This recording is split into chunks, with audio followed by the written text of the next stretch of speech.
जिनकी चरण रज से माटी हो गई चंदन, चल पड़ी लेखनी और किया विमर्श लिपि का स्वतंत्र सृजन। जीवन है पानी की बूंद महाकाव्य बना, जिनकी मौलिक पहचान भावलिंगी संत आचार्य विमर्श का जन जन करता है गुणगान। योग सार प्राभृत संस्कृत ग्रंथ पर विमर्शोदया प्राकृत टीका की रचना कर प्रथम प्राकृत टीकाचार्य के रूप में विख्यात पूज्य आचार्य श्री एक ऐसे संत हैं जिनकी रचना देश और धर्म के लिए जियो को मध्य प्रदेश शिक्षा बोर्ड ने कक्षा 11 के पाठ्यक्रम की पुस्तक मकरंद में सम्मिलित किया। वर्तमान के ऐसे भावलिंगी संत आहार जी के छोटे बाबा और सूरी गच्छाचार्य श्री 108 विराग सागर जी महाराज के परम प्रभावक शिष्य विमर्श सागर जी महाराज के मुखार बिंद से श्रवण करें। विमर्श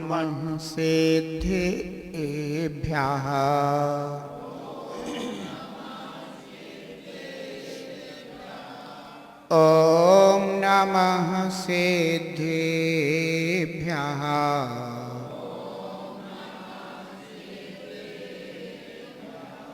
नमः श्री शान्तिनाथाय जगच्छान्ति विधायिने कृत्स्न कर्मौघ शान्ताय शान्तये सर्वकर्मिणाम्। नमः श्रीवर्धमानाय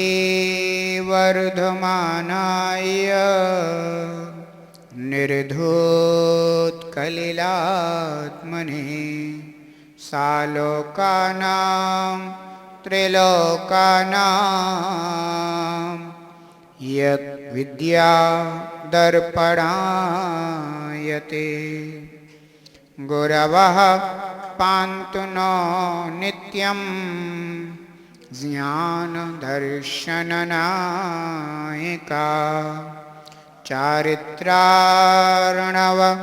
गम्भीरा मोक्षमार्गोपदेशिका मोक्षमार्गोपदेशिका मोक्षमार्गोपदेशिका।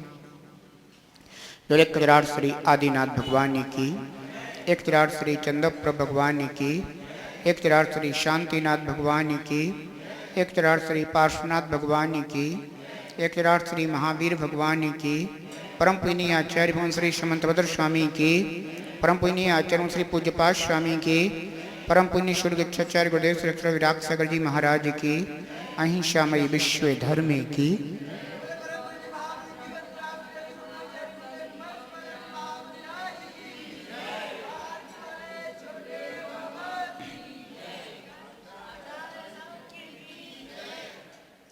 जहाँ धर्म वात्सल्य नहीं रहती पल पल शल्य वहीं। जहाँ धर्म वात्सल्य नहीं रहती पल पल शल्य वहीं।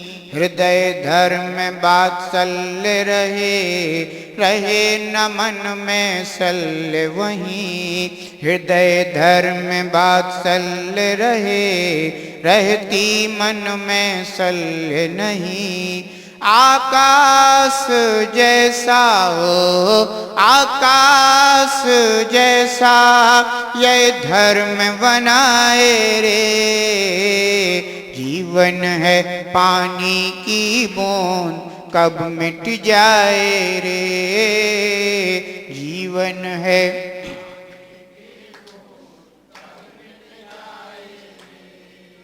हानि अनहानि हो हानि अनहानि कब क्या घट जाए रे। जीवन है पानी की बूंद कब मिट जाए रे। जीवन है पानी की बूंद कब मिट जाए रे। जीवन है पानी की बूंद। किसी ने पूछा धर्मी के प्रति वात्सल्य कैसे लाएं? मैंने कहा धर्म से वात्सल्य रखना सीखो, धर्मी से वात्सल्य अपने आप हो जाए। क्योंकि आचार्य भगवान समंत भद्र स्वामी हमें बता रहे हैं धर्म वत्सलई, जो धर्म के प्रति वात्सल्य रखता है, धर्म के प्रति प्रेम रखता है, धर्म के प्रति प्रीति रखता है, ऐसे धर्म वात्सल्य रखने वाले पुरुषों के द्वारा स्थितीकरण होता है। जिसे धर्म से वात्सल्य नहीं है वह कभी धर्मी से वात्सल्य नहीं रख सकता।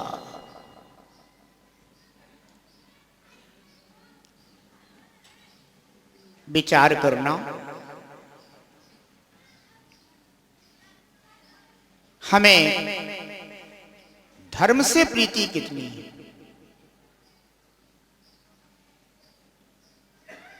एक बात बताओ, तुम्हें क्रोध से प्रीति है कि क्षमा से प्रीति है? क्षमा से प्रीति है, क्रोध से प्रीति तो नहीं है।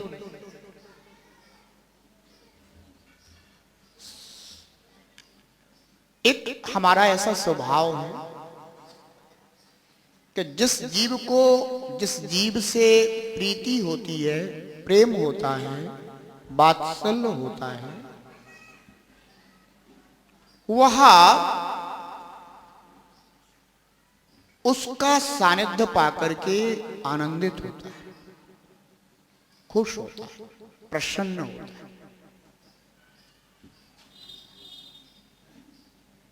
क्षमा धर्म है, क्रोध कषाय। यदि आपको धर्म से प्रीति है, क्षमा से प्रीति है, तो क्रोध का कारण बनेगा तो भी तुम क्रोध नहीं करोगे।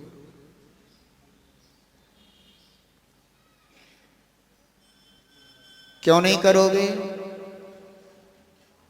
क्योंकि तुम्हारी प्रीति तो किससे है? धर्म से। अच्छा एक बात बताओ, तुम्हें राम से प्रीति है कि रावण से प्रीति है? किससे? राम से। रावण से तो नहीं है ना? नहीं। अगर हम आपसे कहें कि तुम्हें जो है ना आज रावण के नाम की जाप करनी है तो करोगे क्या? नहीं करोगे। और अगर ये कह दिया कि राम के नाम की जाप करनी है तो करोगे क्या? करोगे। क्यों करोगे? क्योंकि तुम्हें उससे प्रीति है। अगर तुम्हें राम से प्रीति ना होती तो तुम राम के नाम की जाप नहीं करते। जैसे राम नाम की जाप करने में आनंद आता है क्योंकि राम नाम से प्रीति है, उसी प्रकार से जिसे धर्म से प्रीति है उसे धर्म करने में आनंद आता है। जिसे धर्म से प्रीति नहीं होती बंधु उसे ही कषाय करने में आनंद आता है।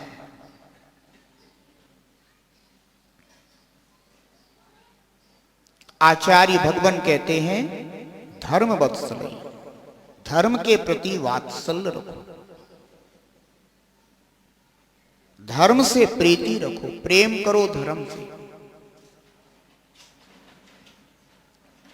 हमारे जीवन में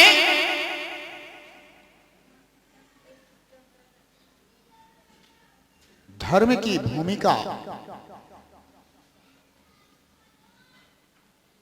उसी तरह से होनी चाहिए जैसे कि वृक्ष के लिए पानी। अगर वृक्ष को पानी मिल जाए तो वृक्ष कैसा रहता है? हरा भरा रहता है। वृक्ष को पानी ना मिले तो वृक्ष कैसा हो जाता है? सूख जाता है। ऐसे ही अगर हमारे जीवन में धर्म ना हो तो हमारा यह जीवन मुरझा जाता है, सूख जाता है। और यदि धर्म हमारे जीवन में हो तो हमारा जीवन भी हरा भरा हो जाता है, सुंदर हो जाता है, जैसे कि उपवन खिल गया हो। सूखे उपवन में घूमने के लिए जाना चाहिए या हरे भरे उपवन में घूमने के लिए जाने का मन करता है? हरे भरे उपवन में। अपने जीवन को देखो, तुम्हारा यह जीवन सूखा उपवन है या हरा भरा उपवन है? अगर कोई आदमी क्रोध करता है, मान करता है, माया करता है, लोभ करता है, ईर्ष्या करता है, उसका जीवन हरा भरा है कि उसका जीवन सूखा है? और जिसके जीवन में क्षमा है, जिसके जीवन में मार्दव आर्जव निर्लोभता है, जिसके जीवन में सब जीव के प्रति वात्सल्य है, मैत्री है, जिसके हृदय में ईमान है, जिसके विचारों में पवित्रता है, बंधुओं उसका जीवन कैसा है? हरा भरा है।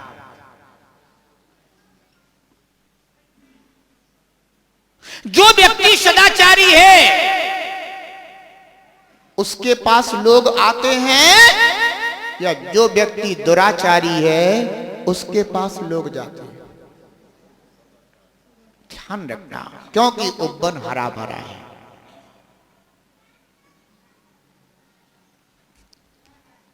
हरे भरे उपवन में पक्षी भी आकर के विश्राम पाते हैं, और सूखे उपवनों में कौवे भी कांव कांव नहीं करते।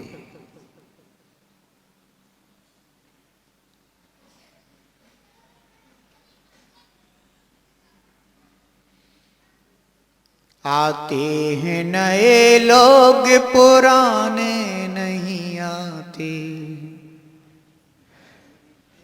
जो बीत गए दिन वो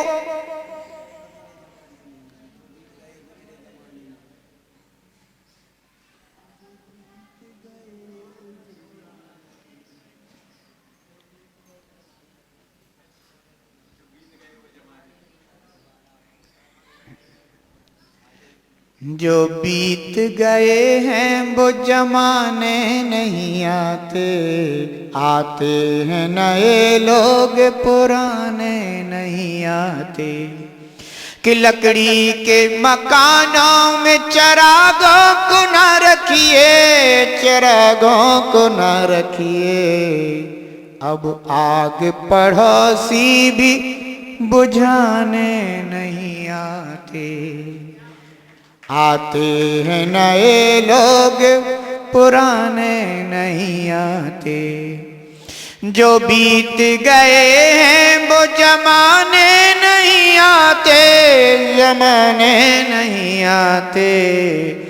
आते हैं नए लोग, पुराने नहीं आते। ध्यान रखना,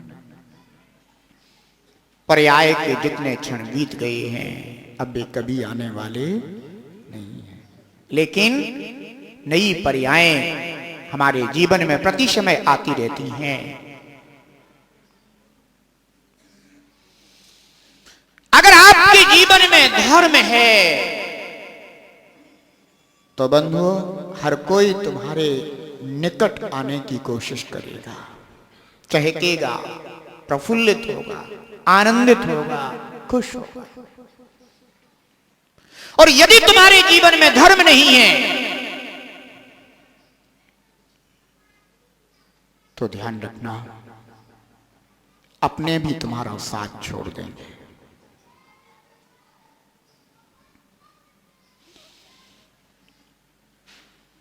अगर जगत से प्रीति करना है तो धर्म से प्रीति करना सीख लो। साधर्मी के प्रति वात्सल्य तभी आता है जब धर्म से वात्सल्य हो जाता है।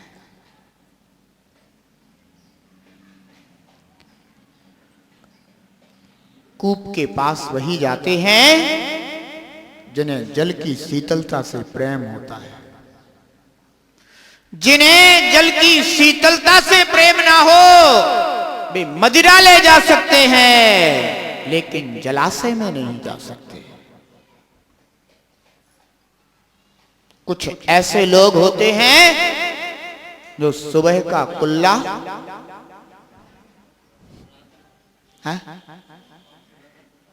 मदिरा से करते हैं, और कुछ लोग ऐसे होते हैं कि जो सुबह का कुल्ला शीतल जल से किया करते हैं।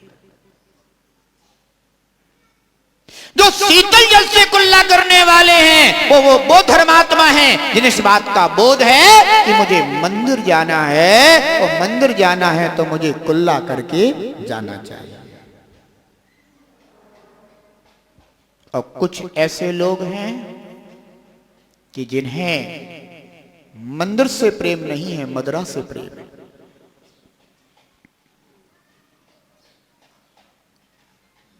वे मदिरा का पान करके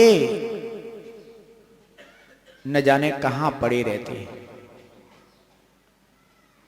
राह चलते लोग उन्हें देखते, उनके हालात देखते,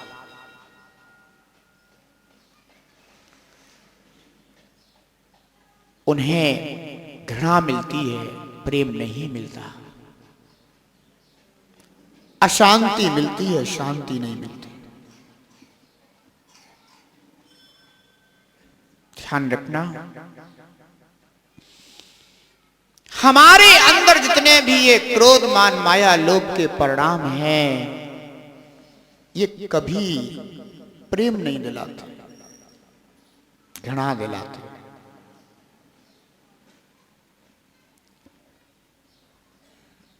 अगर तुम्हें धर्म से वात्सल्य होगा तो धर्मी से वात्सल्य होगा। विचार करना बंधुओं, एक गिरे से गिरा और पतित से पतित व्यक्ति भी क्यों ना हो, जिसके जीवन में धर्म से वात्सल्य है वह उसके अंदर भी धर्म को खोज लेगा।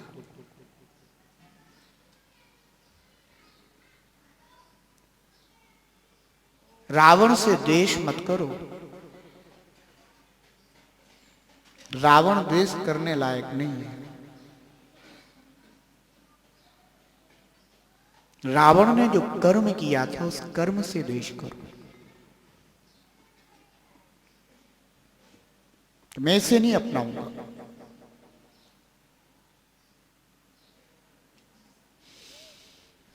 संसार में तो जितने भी जीव हैं, सब जीव कहीं ना कहीं राम है तो कहीं ना कहीं रावण है।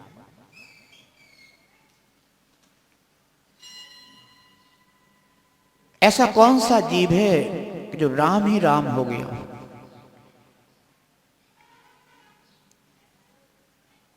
रावण रहा ही ना, है क्या कोई? ध्यान रखना, रावण के जीवन में भी बहुत बड़े आदर्श थे।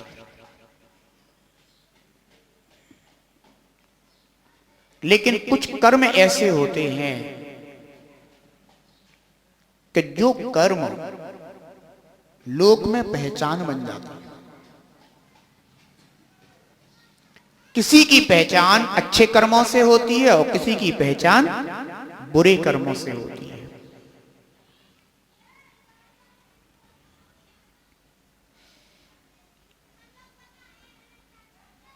जिसकी पहचान अच्छे कर्मों से होती है लोक में वो महान माने जाते हैं।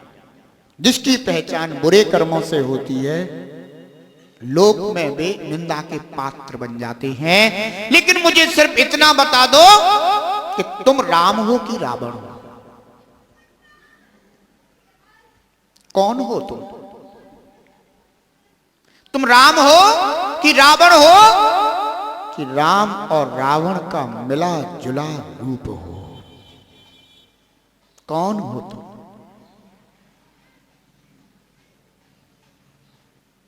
अपनी पहचान नहीं है, राम को पहचानते।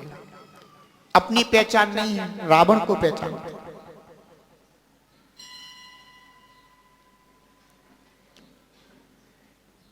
रावण को पहचानने में देरी नहीं लगाओगे, राम को पहचानने में देरी नहीं लगाओगे, अपने को पहचानने में सोच में पड़ जाओगे, मैं कौन हूं, समझ नहीं आ रहा। क्योंकि सुबह सुबह उठा था, मुझे याद आ रहा है जब मैं सुबह सुबह उठा था तो मैंने उठते ही कुछ चेष्टा कर दी थी। उस समय तो मैं रावण हो गया था। थोड़ी देर बाद मुझे रास्ते में एक दुखी जीव मिला, मैंने उसका सहयोग कर दिया था। मुझे राम अनुभव में आ रहे हैं, मैं कौन हूं मुझे पहचान नहीं हो रही है, मैं वास्तव में कौन हूं। पल पल के परिणाम देखना सीखो।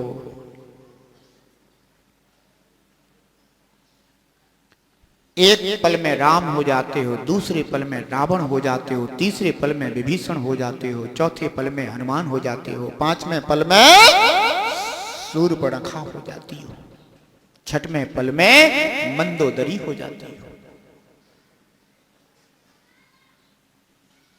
अपने अंदर उठने वाले उन परिणामों को देखो, पहचानो, समझो और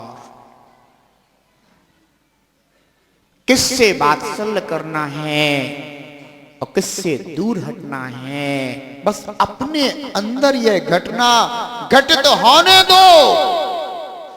यदि राम अच्छे लगते हैं तो भीतर जो राम जैसा आदर्श आया है उससे वात्सल्य कर लो, और भीतर जो रावण का कृत्य आया है बंदो उससे दूर हट जाओ, तुम्हारे अंदर धर्म वात्सल्य जग जाएगा।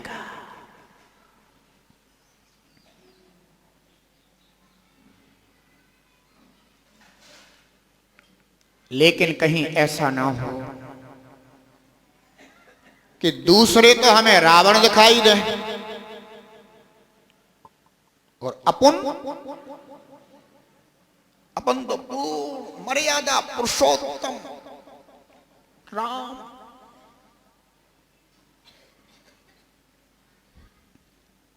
दुनिया बड़ी भ्रांति में जीती है, अधिकांशतः लोग भ्रांति में जीते हैं। बंधु वे अपने को तो राम समझते हैं और दूसरों को रावण समझते हैं। अपने को मंदोदरी समझती हैं और दूसरों को शूर्पणखा समझती हैं। घरों के हालात ऐसे ही हैं। देवरानी अपने को मंदोदरी समझ रही है और जेठानी को शूर्पणखा समझ रही है, और जेठानी अपने को मंदोदरी समझती है और देवरानी को शूर्पणखा समझती है। इसका तात्पर्य है कि तेरे अंदर दोनों हैं।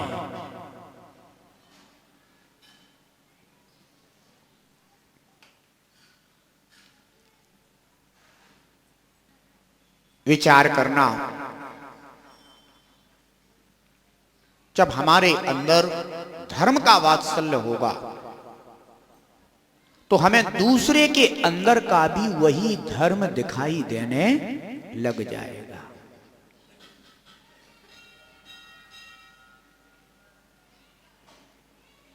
जो धर्म हमारे अंदर है, मंदोदरी सती थी इसलिए उसे सीता का भी सतीत्व तो दिखाई दिया। मंदोदरी रावण को समझाती है कि सुनो, सीता सती नारी है। इतनी बात कौन कह सकता है, किसकी हिम्मत है? जो स्वयं सती होगी वो बात कह सकती है। कोई वेश्या इस तरह की बात नहीं कर सकती। इसलिए आचार्य समंत भद्र स्वामी कहते हैं कि अगर तुम्हें दूसरे साधर्मी में वात्सल्य अगर पैदा करना है तो सबसे पहले अपने धर्म में वात्सल्य लाओ।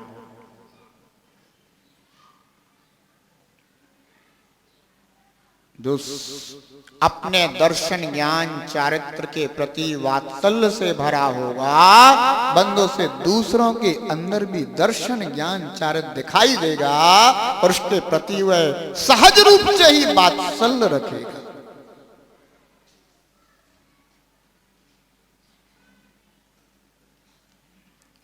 एक गुरु थे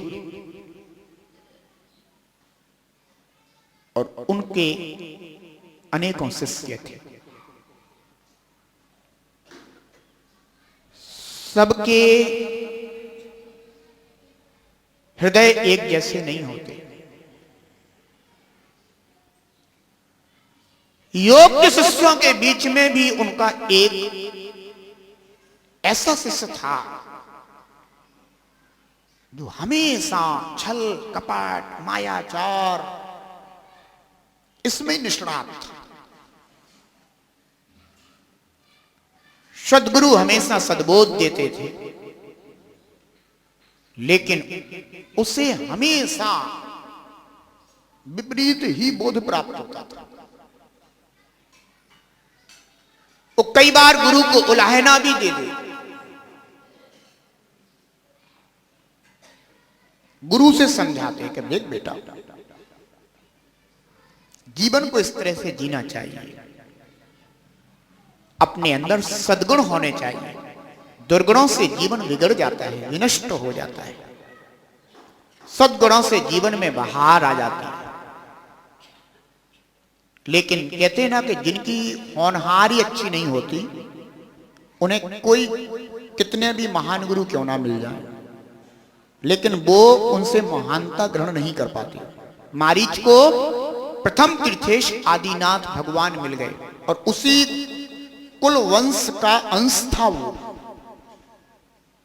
ऐसा भी नहीं था कि किसी दूसरे कुल वंश का अंश,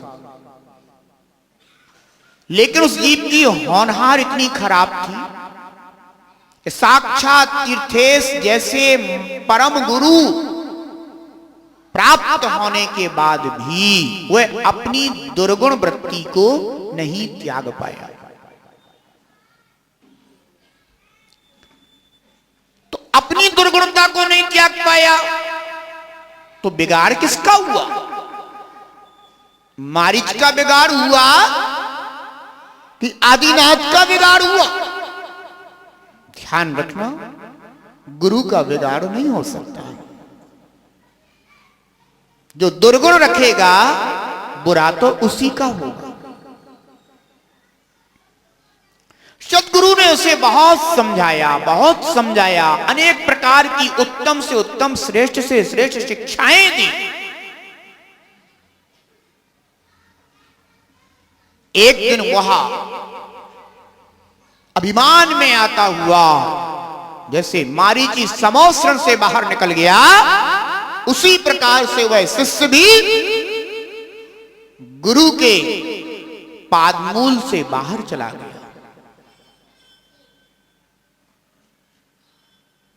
धीरे धीरे, अभी तो सद्गुरु का भय था, सद्गुरु का बोध भी मिलता था, लेकिन अब तो वह पूर्णता स्वच्छंद हो गया और ऐसी संगति में पड़ गया कि जिस संगति में उसे तो आनंद आता था, लेकिन जो भी उसे देखता था उसकी निंदा करता था, घृणा करता था उससे। एक दिन उसने उसी खोटी संगति में रह करके ऐसा कृत्य कर दिया, ऐसा कर्म कर दिया कि सम्राट ने पकड़ने के आदेश दे दिए।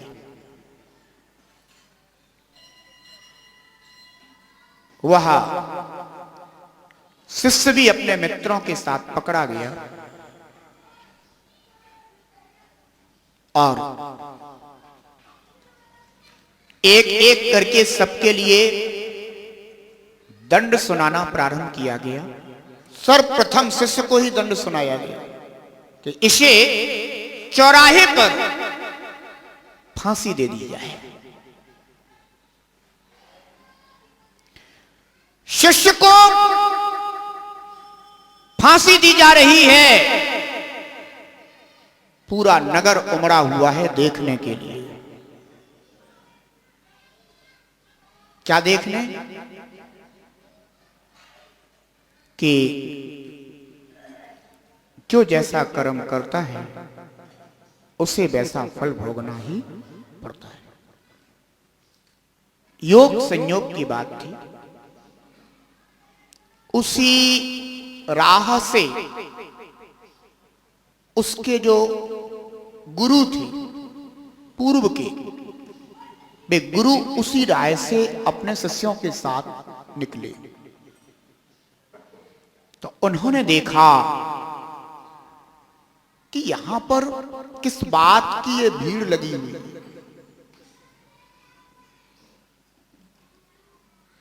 शिष्य तो सूली पर खड़ा था, उसने दूर से ही देख लिया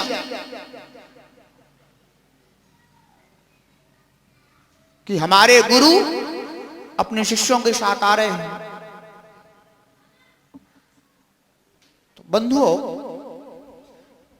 उसके अंदर तो गुरु के प्रति चिंतन ही विपरीत था। तो सोचने लगा कि लो, अंतिम घड़ी में भी इनके दर्शन बदे थे।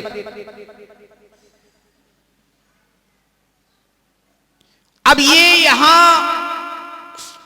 इतनी बड़ी भीड़ के सामने न जाने क्या क्या कहेंगे। कहेंगे देख ले दुराचारी, मैंने तुझे पहले ही समझाया था कि तू नहीं समझा, अब भोग अपने कर्मों का फल। तेरी तो यही दशा होनी थी, तेरी तो यही दुर्दशा होनी थी। वह शिष्य मन ही मन में अपने गुरु के प्रति न जाने कैसे कैसे विचारों में उलझ गया। लेकिन गुरु तो गुरु ही थे, धर्म वत्सल गुरु थे वो। उन्हें अपने धर्म से वात्सल्य था, इसीलिए उन्हें उस शिष्य के लिए भी वात्सल्य उमड़ पड़ा। गुरु भीड़ को छांटते हुए आगे बढ़े। शिष्य तो इतना घबराया घबराया जा रहा है, पसीना पसीना हुआ जा रहा है कि अब और न जाने पुराने पुराने कितने कर्मों की कथा गुरु के मुख से बांची जाएगी। और श्रोता तो आज बहु संख्या में उपस्थित हैं, तो गुरु को भी बहुत मजा आएगा। शिष्य सोच रहा है कि लोग और पास आ रहे हैं, और पास आ रहे हैं, और पास आ रहे हैं। गुरु ने कहा, मैं इस आदमी से बात करना चाहता हूं। पुण्य का संयोग होता है तो अनुकूलता बन पड़ती है। अनुमति मिल गई। गुरु ने शिष्य के पास जाकर उसके कान में कुछ बात कही। बोले, बेटा, मैंने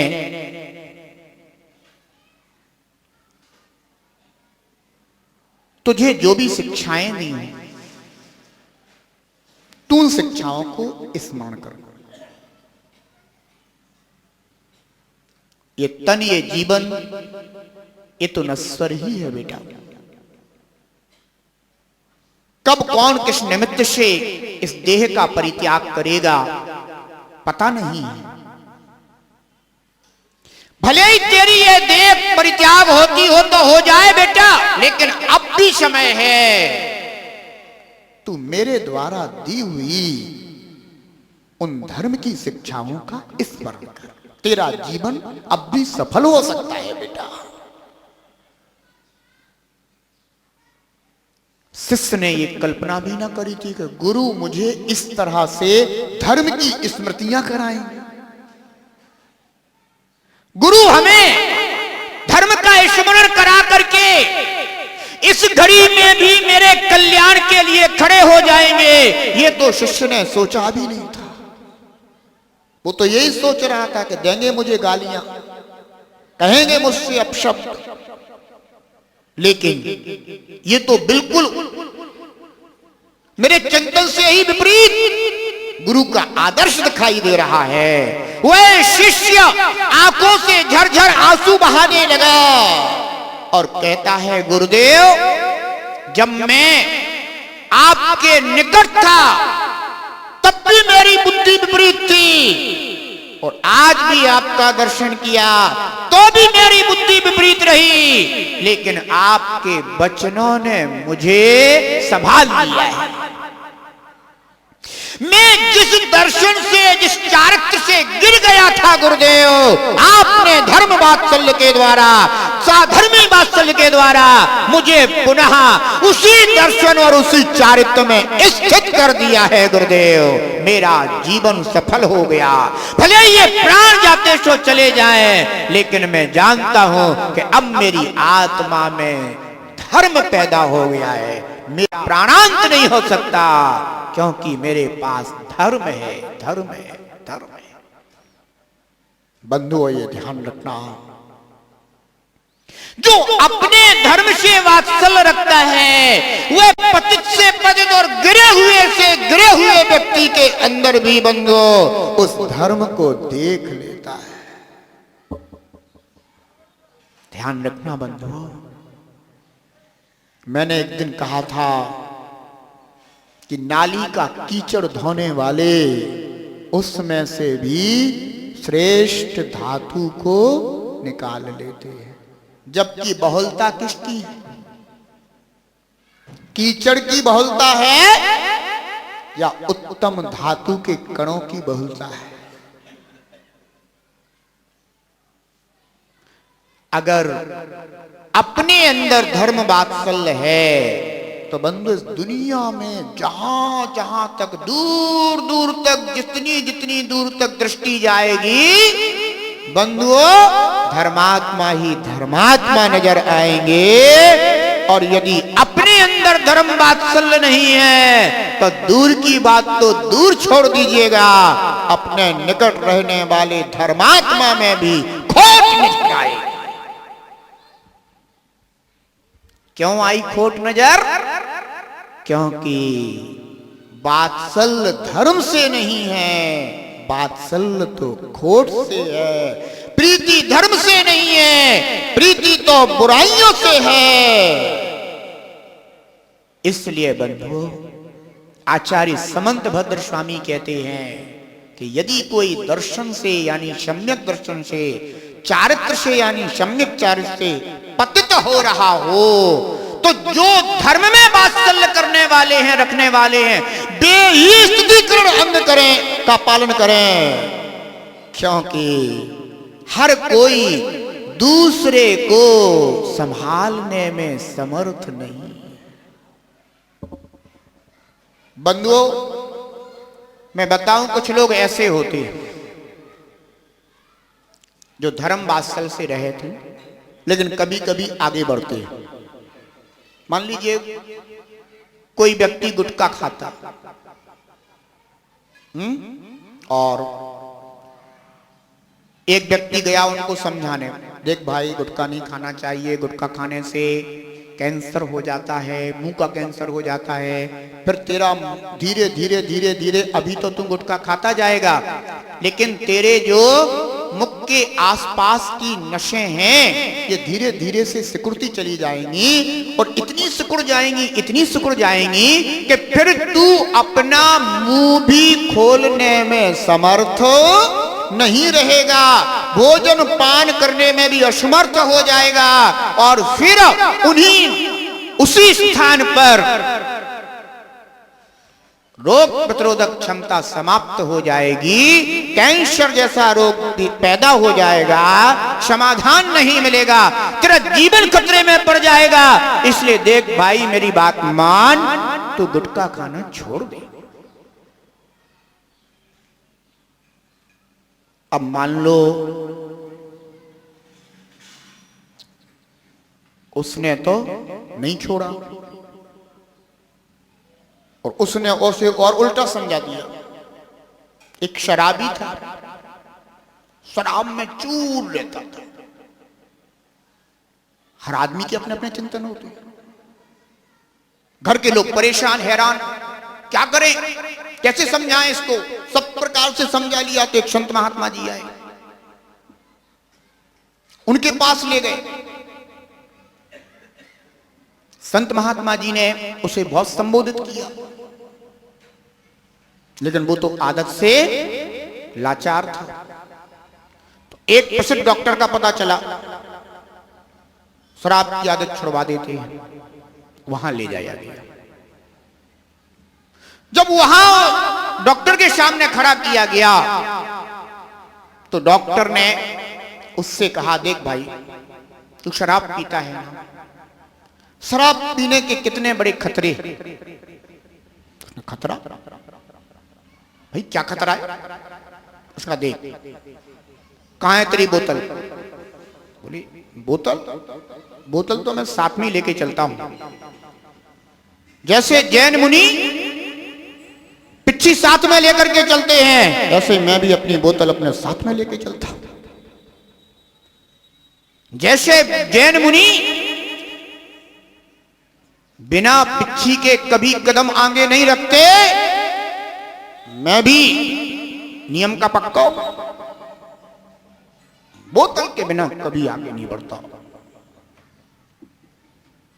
तो बोतल निकाली, डॉक्टर ने कहा, देख एक गिलास। बोले आप भी पियोगे क्या। बोले नहीं मैं नहीं पीऊंगा, मैं तो तुझे प्रैक्टिकल दिखा रहा हूं। केंचुआ था, केंचुए को उस गिलास के अंदर डाल दिया और जैसे केंचुए को गिलास के अंदर डाला वो एकदम से छटपटाने लगा और तो और केंचुए के टुकड़े टुकड़े हो गए। डॉक्टर ने कहा, देख लिया तूने प्रैक्टिकल, तुझे शराब को पी रहा है, इस शराब से जीवन कितना बड़ा खतरे में पड़ जाता है। इसलिए मैं तुझे समझाता हूं, देख शराब नहीं पीना चाहिए। बोले डॉक्टर साहब आपने जो समझाया सो मुझे समझ में सब आ गया है, लेकिन यह समझ में नहीं आ रहा है कि तुम डॉक्टर हो या मैं डॉक्टर हूं। डॉक्टर साहब मुझे तो एक बात समझ में आई है कि जिस तरह से शराब के अंदर एक केंचुआ तुरंत ही मृत्यु को प्राप्त हो गया, अगर शराब अंदर चली जाए तो पेट में रहने वाले जितने भी कृमि हैं वे सब ठीक हो जाएंगे। डॉक्टर साहब ये तो औषधि है।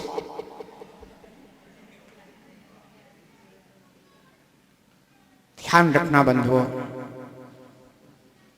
ऐसे लोग भी मिल सकते हैं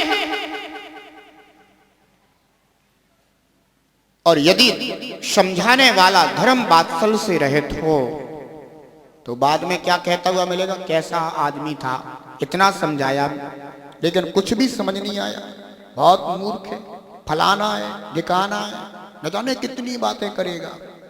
अगर धर्म वात्सल्य से युक्त होगा तो कहेगा एक प्रयास और करूंगा, शायद सफल हो जाऊं, उसका जीवन सफल हो जाए। नाहक अपने जीवन को खो रहा है, शायद उसके जीवन में आदर्श पैदा हो जाए, वह अपने दर्शन ज्ञान चारित्र में स्थिर हो जाए। ध्यान रखना बंधुओं, साधर्मी वात्सल्य तभी जीवन में आ सकता है जब अपने निज धर्म से वात्सल्य हो गया हो, प्रीति हो गई हो, प्रेम हो गया हो, वही व्यक्ति बंधु दूसरों को संभालने में समर्थ हो सकता है। और जो व्यक्ति स्वयं ही अपने को नहीं संभाल सकता, वह व्यक्ति दूसरों को भी नहीं संभाल सकता।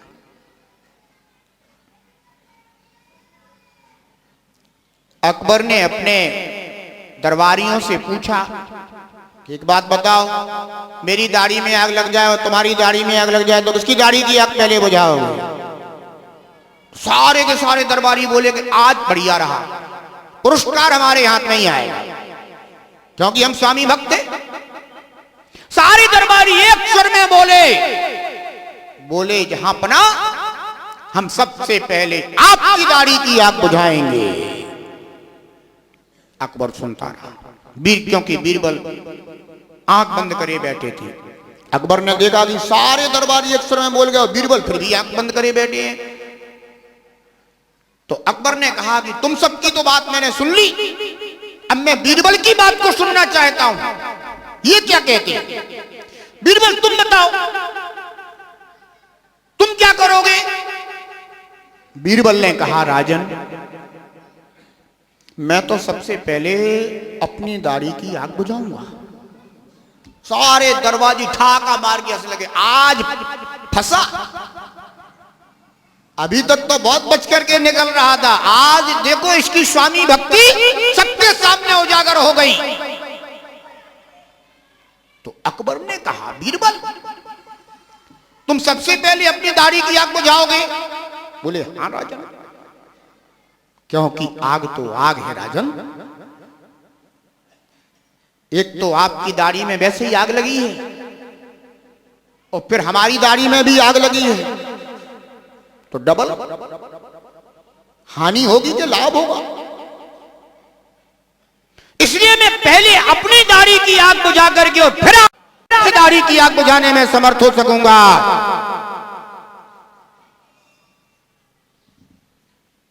अकबर ने कहा, पुरस्कार के योग्य बीरबल है, क्योंकि स्वामी भक्ति बीरबल में है। ध्यान रखना बंधुओं, इसी प्रकार से स्थितिकरण कौन कर सकता है? दर्शन ज्ञान चारित्र में दूसरों को पुनः स्थापित कौन कर सकता है? जो पहले अपनी दाढ़ी की आग बुझाएगा, जो पहले अपने धर्म से वात्सल्य पैदा कर लेगा, अपने धर्म से वात्सल्य रखेगा, अपने गुणों में वात्सल्य प्रीति रखेगा, बंधु वही दूसरों के गुणों में प्रीति कर सकता है, दूसरों को गुणों में स्थिर कर सकता है। लेकिन जैसे अपने ही धर्म से प्रीति ना हो, बंधु वह कभी दूसरों का संभाल नहीं कर सकता। इसलिए धर्म वात्सल्य होना चाहिए। साधर्मी वात्सल्य तो अपने आप हो जाएगा। मां को बेटे से वात्सल्य करना नहीं पड़ता, हो जाता है। कि कहीं सीखना पड़ता है, कहीं शिक्षा लेने जाने, प्रशिक्षण लेने जाना पड़ता है ना। जो कभी मां नहीं बनी, प्रथम बार भी मां बनी है, उसे भी अपने शिशु से स्वयं वात्सल्य हो जाता है। क्यों? क्योंकि उसे अपने मातृत्व से प्रेम है, इसलिए हो जाता है। और जिसे अपनी ही मातृत्व से प्रेम ना हो, अपनी ममता से जिसे प्रेम ना हो, बंधु वो अपने पुत्र से भी वात्सल्य नहीं रखती। ऐसी भी स्त्रियां मिल जाएंगी, ऐसी भी माताएं मिल जाएंगी। क्योंकि ध्यान रखना, आचार्य समंत भद्र स्वामी कहते हैं, अगर तुम साधु पुरुष हो तो अवश्य ही तुम साधु जनों के प्रति स्थितिकरण की भावना रखते होगे। और अगर तुम साधुपने से यानी अपने ही धर्म से प्रीति नहीं रखते हो, तो तुम्हें दूसरों के धर्म में भी कभी प्रीति नहीं आ सकती। ध्यान रखना बंधुओं, निंदा करना सरल है, लेकिन दूसरों के गुणों को देख करके प्रमुदित होना, आनंदित होना, रोमांचित होना, बंधु ये साधना है।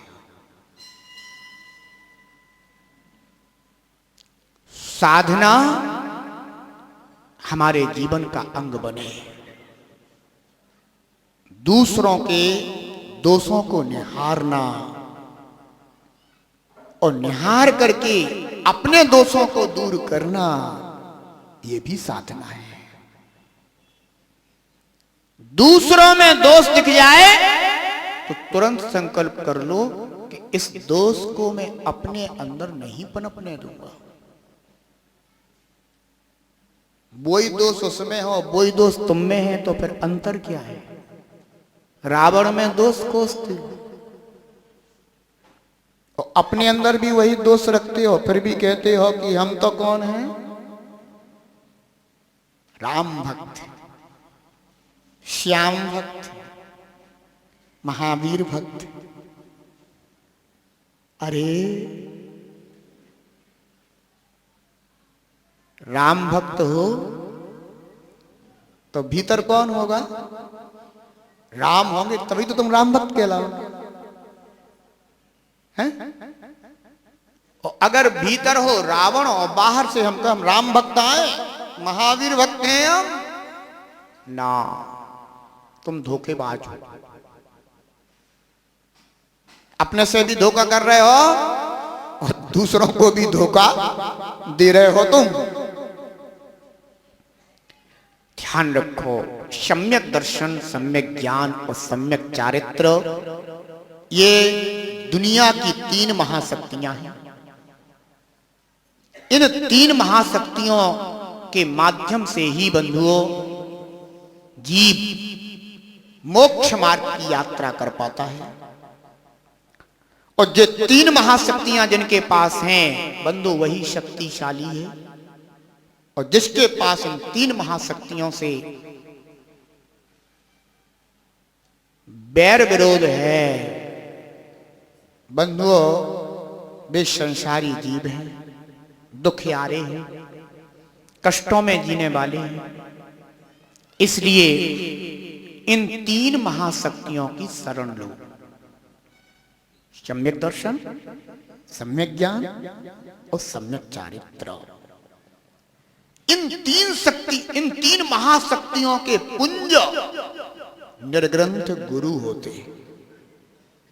इसलिए बंधुओं, दुनिया की सर्वश्रेष्ठ महाशक्ति कौन होते हैं?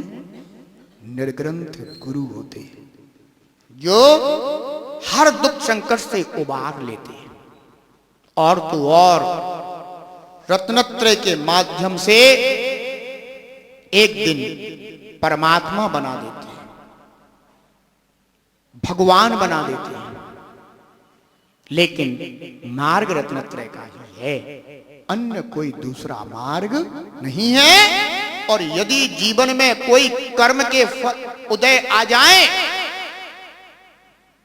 और विचलित होने लग जाए, धर्मात्मा भी विचलित हो सकता है।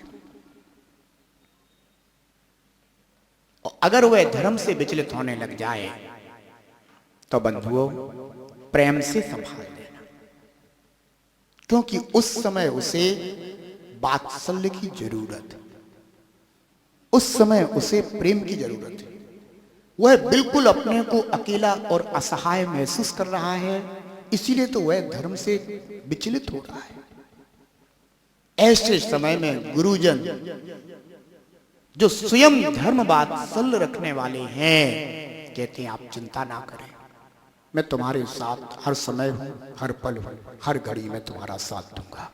तुम बिल्कुल घबराओ मत, विकल्प मत करो, चिंतित मत हो। जब मैं तुम्हारे साथ हूं तो तुम्हें डरने की कोई आवश्यकता नहीं है। गुरु जब मेरे साथ हैं, डरने की क्या बात है। जब गुरु हमारे साथ हैं तो फिर डरने की कोई बात नहीं है। एक समाधि स्मरण करने वाला निर्ग्रंथ साधक सदगुरु की शरण में जाता है और गुरु कहते हैं कि तुम चिंता मत करो, हर पल हर क्षण साया बनकर के हम तुम्हारे साथ रहेंगे। बंधुओं, जिसके सिर पर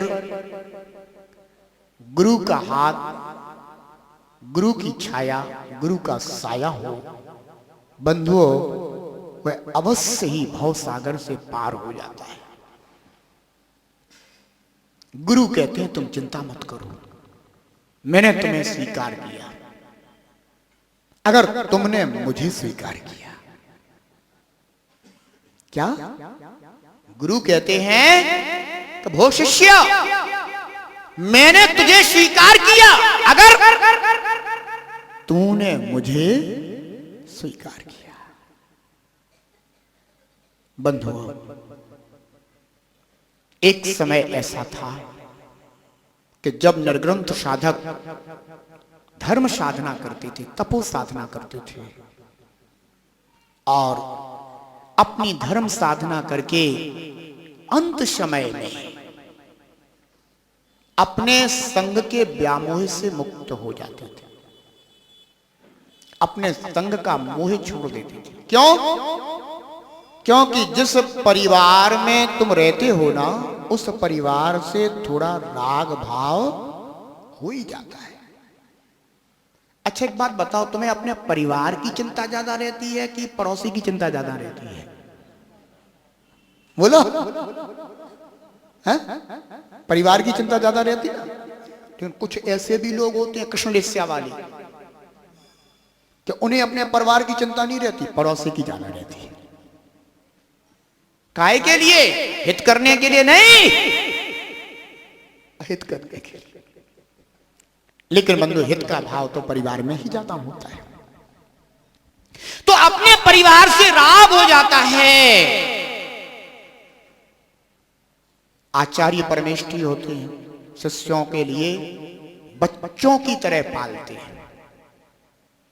कैसे पालते हैं? बच्चों की तरह। क्योंकि बिल्कुल नए नए अभी अभी निकले हैं, घर परिवार को त्याग करके आए हैं।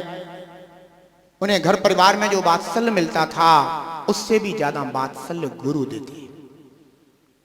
तो उन्हें लगता ही नहीं, वो ये सोचते हैं कि जो मुझे यहां मिल रहा है वो तो मुझे जीवन में कभी मिला ही नहीं।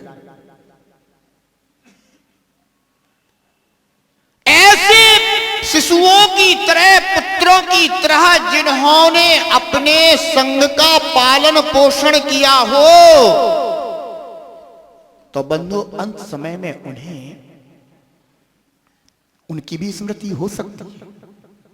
और जिनका पालन किया उन्हें तो और ज्यादा अपने गुरु की स्मृति रहती है।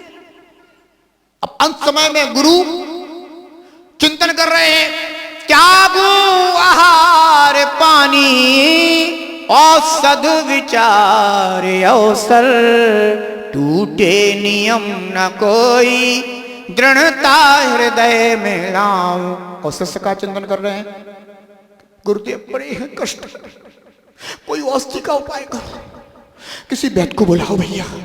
और गुरुदेव का सोच रहे कि त्यागू आहार पानी औषध, और शिष्य का सोच रहे औषध तो देनी पड़ेगी, नहीं तो गुरुदेव का स्वास्थ्य बिगड़ जाएगा।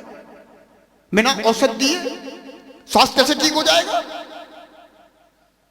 गुरुदेव जो सोच रहे सोचने दो, लेकिन अपन को तो व्यवस्था करनी है। अब क्या होगा? गुरु का समाधि मरण हो पाएगा क्या? हैं? वे कहेंगे त्यागू आहार पानी, और शिष्य कहेंगे हैं?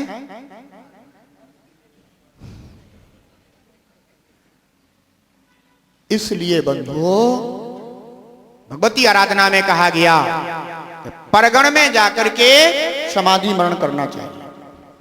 यद्यपि स्वागण का भी विरोध नहीं किया है सर्वथा, लेकिन अगर अच्छी समाधि करनी है तो परगण का आश्रय करो। अब एक निर्ग्रंथ गुरु दूसरे गुरु के संग में जाकर के अपने संग का परित्याग करके अपने शिष्यों में से किसी एक सुयोग्य शिष्य को संग का भार सौंप करके अपने संग के शिष्यों को यह कह करके कि अब आज से ये ही तुम्हारे कौन होंगे? गुरु होंगे। आप इनके आज्ञा और अनुशासन में रह करके अपनी धर्म साधना संपन्न करना, ऐसा कह करके सबके प्रति क्षमा क्षमा क्षमा, क्योंकि मैंने इतने समय तक संघ का परिपालन करते तुम्हें कभी डांटा होगा, बुरा भला कह दिया होगा और किसी को बुरा लग गया होगा, तो सबके प्रति क्षमा भाव रखते हुए और वे उस संघ से बाहर निकल जाते। पर संघ में जाकर के एक सामान्य मुनि की तरह कहते हैं कि आप हमें स्वीकार करें, हम आपके संघ में एक सामान्य मुनि बनकर के अपनी समाधि साधना को संपन्न करना चाहते हैं। आप मेरी प्रार्थना को स्वीकार करें, आप मेरे निवेदन को स्वीकार करें, मेरे ऊपर उपग्रह करें, मेरे ऊपर उपकार करें। बंधुओं, वे परगण के आचार्य अपने संग से पूछ करके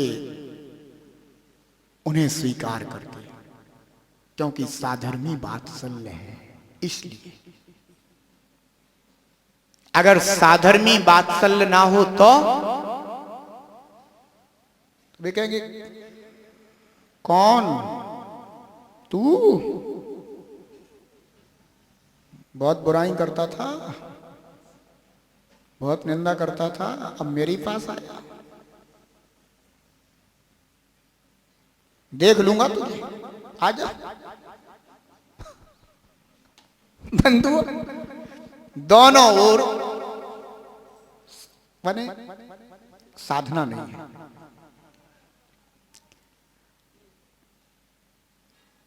परगण के आचार्य अहो भाव अहो भाग्य, समाधि मरण करने वाला छपक तो समझो कि साक्षात भगवान ही है। उसके दर्शन मात्र से कर्मों की निर्जरा होती है। ये सौभाग्य तुमने मुझे दिया है, हमारा संग तुम्हें स्वीकार करता है। आप बिल्कुल निश्चिंत रहें, हम आपके लिए हर पल हर क्षण खड़े रहेंगे और आपके रत्नत्रय को अंत समय में सफल करेंगे। बंधु ऐसे कहते हैं साधर्मी वात्सल्य। और यदि संघों में वात्सल्य नहीं होगा तो कभी एक संघ का साधु दूसरे संघ के साधु के पास जा नहीं सकता। क्यों नहीं जाएगा? क्योंकि उसे भी अंदर ही अंदर ये लगा रहेगा कि जीवन भर तो मैं बुराई करता रहा, निंदा करता रहा, अब मैं वहां कैसे चला जाऊंगा तो पता नहीं वो मुझे संभालेंगे कि नहीं संभालेंगे। इससे अच्छा है कि अपने ही संग में जो कछु जितो बन जाए सो कर लो। ध्यान रखना, लेकिन संघ के लोगों में तो गुरु के प्रति तो बंधु राग रहता ही रहता है। जब गुरु की समाधि हो जाती है फिर देखो कैसे फूट फूट के रोते हैं। थोड़ा सा भी गुरु को कष्ट हो जाए तो संघ के शिष्य शांति से नहीं बैठ पाते, क्योंकि वो एक सहज पड़ती होती है, ये भी एक परिवार है। इसलिए गुरुजन प्रसंग में जाते हैं, लेकिन ये तभी सफल हो पाता है बंधुओं जबकि वात्सल्य, संघ वात्सल्य। स्वागण में कभी उत्तम समाधियां नहीं होती। उत्तम समाधि तो परगण में जाकर के ही संपन्न होती है। ध्यान रखना। इसलिए बंधुओं धर्म वात्सल्य होना चाहिए। अगर स्वाधर्म के प्रति वात्सल्य होगा तो बंधुओं भारतवर्ष की भूमि पर जितने भी निर्ग्रंथ संघों के निर्ग्रंथ आचार्य भगवंतों के संघ विचरण कर रहे हैं, बंधु सब संघों के प्रति वात्सल्य भाव होगा। और जब सब संघों के प्रति वात्सल्य भाव होगा तो अंत समय की समाधि मरण की यात्रा किसी न किसी निर्ग्रंथ परगण के निर्ग्रंथ आचार्य के समीप जाकर के बंधुओं श्रेष्ठता को प्राप्त होगी, धन्यता को प्राप्त होगी, आगम की वृत्ति वहां सहज दिखाई देगी। और अन्यथा पर यही चिंता लगी रहेगी कि कहीं वहां चले गए और क्या पता, क्या भरोसा, ध्यान रखा नहीं रखा। इससे अच्छा है कि शिष्यों के बीच में ही रह करके समाधि मरण कर लो। अब कितना होगा सो केवली भगवान जाने, क्योंकि गुरु तो कठोर रहते हैं, वो तो अपने शिष्यों की समाधि करवा देते हैं, क्योंकि वे जीवन भर कठोर रहे। क्योंकि गुरु कैसे होते हैं? गुरु कुम्हार शिष्य कुंभ है, गड़ गड़ काढ़े खोट, तो अंतर हाथ सहार जो बाहर मारे, तो होते ही ऐसे हैं गुरु तो, वे चोट देते रहते हैं। लेकिन शिष्य तो गुरु को चोट नहीं दे सकता ना, है? शिष्य क्या गुरु को चोट दे सकता है? शिष्य अगर सच्चा होगा तो कभी गुरु को चोट नहीं देगा। तो अब अगर उसी अंत समय में समाधि मरण करवाना पड़ेगा तो उसे तो ऐसा लगेगा कि सुने ही सारी व्यवस्थाएं बना दो गुरु की, कोई प्रकार की कोई परेशानी नहीं होना चाहिए। तो अब क्या होगा कि बेचारे जितनी साधना करी थी सो अंत समय में वो भी ध्यान रखना। इसीलिए वर्तमान में बंधुओं सम्यक दर्शन के इन 8 अंगों की अति आवश्यकता है। सूख रहे हैं ये अंग, मुरझा रहे हैं ये अंग, ध्यान रखना। अपने जीवन में सम्यक दर्शन लाना, सच्ची श्रद्धा लाना, सब साधर्मियों के प्रति वात्सल्य लाना। लेकिन ये वात्सल्य कब आएगा? जब अपने धर्म के प्रति वात्सल्य होगा तो अवश्य ही आएगा। एक टीचर दूसरों को ज्ञान कब बांट पाता है? डब्बू सर, तुम दूसरों को शिक्षा देते कि नहीं देते? देते हो। क्यों देते, क्यों दे पाते हो? क्योंकि तुम्हें भी अपने उसी ज्ञान के प्रति वात्सल्य है। तुम ये जानते हो कि जो ज्ञान मेरे पास है अगर मैं दूसरों को दे दूंगा तो इनका भी उत्थान होगा, इनका भी कल्याण होगा। ऐसा तो नहीं लगता कि नहीं मैं इसको दे दूंगा तो फिर इसका ये परीक्षा में पास हो जाएगा, मुझसे भी आगे बढ़ जाएगा, मैं तो केवल डॉक्टर, मैं तो केवल टीचर ही बन पाया, तो क्या पता ये कहीं मुझसे आगे निकल गया तो ना।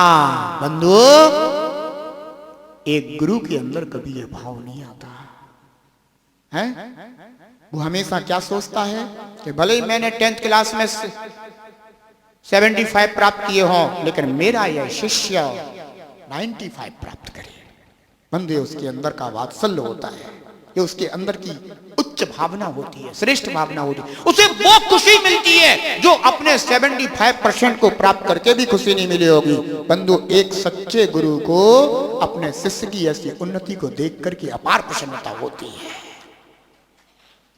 क्यों? क्योंकि वहां पर वात्सल्य है। इसलिए मैं तो इतनी कहूंगा, अपने गुण के साथ आप वात्सल्य लाइए, प्रेम लाइए, प्रीति लाइए, तो सबके प्रति आपका वैसा ही वात्सल्य भाव होगा। और अगर कोई उससे गिर रहा हो तो उसे उठाने की चेष्टा होगी, उसे उठाने का भाव होगा, संभालने का भाव होगा। सभी के प्रति ऐसा ही वात्सल्य भाव रहे। जहां धर्म में वात्सल्य नहीं रहती पल पल सल्य वहीं, जहां धर्म वात्सल्य नहीं रहती पल पल सल्य वहीं, हृदय धर्म वात्सल्य अगर रहती ना फिर सल्य कहीं। आकाश जैसा हो आकाश जैसा ये धर्म बनाए रे, जीवन है पानी की बूंद कब मिट जाए रे, जीवन है पानी की बूंद कब मिट जाए रे। हानि अनहानि हो, हानि अनहानि कब क्या घट जाए रे। जीवन है